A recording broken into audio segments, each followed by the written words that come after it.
سید آصم منیر نے بھی ان کو سیٹ اپ کال دیا کہ آپ اس کانفرنس کو رہنے دیں، کیونکہ وہ سوچ رہے تھے کہ شاید یہ جو کور کمانڈر کی کانفرنس ہو رہی ہے اس میں یہ نہ ہو کہ کہیں کوئی ایسی اور سازش سامنے آ جیسے بہتر ہے کہ ان کو اپنا جو ہے نا کور کمانڈر کانفرنس نہ کرنے دیں،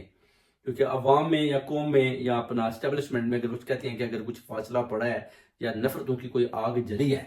تو اس کا بھی وہ کہتے ہیں کہ سد باب انشاءاللہ تعالیٰ نکالیں گے، پوری کوشش کر رہے ہیں۔ اور دیکھیں اگر جب عمران خان صاحب باہر آگے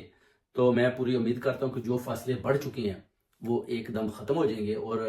پاک آرمی کے ساتھ پھر ساری قوم شانہ بشانہ کھڑی ہو جائے گی، جیسے ہی عمران خان صاحب وزیر اعظم بن کر سامنے آتے ہیں تو ان کے وزیر اعظم آنے کے بعد انشاءاللہ حالات بھی چینج ہو جائیں گے، اور انشاءاللہ تعالیٰ جو اپنا پوری قوم اور پوری اپنا جو عالمی دنیا ہے جو ان سے پیار کرتی ہے وہ بھی ان کے ساتھ کھڑے ہو جائیں گے، اور انشاءاللہ تعالیٰ پاکستان کے بھی انشاءاللہ حالات چینج ہوں گے، فلسطین کے بھی ہوں گے، کشمیر کے بھی ہوں گے، اور انشاءاللہ معیشت اور معاشرت بھی ٹھیک ہوگی۔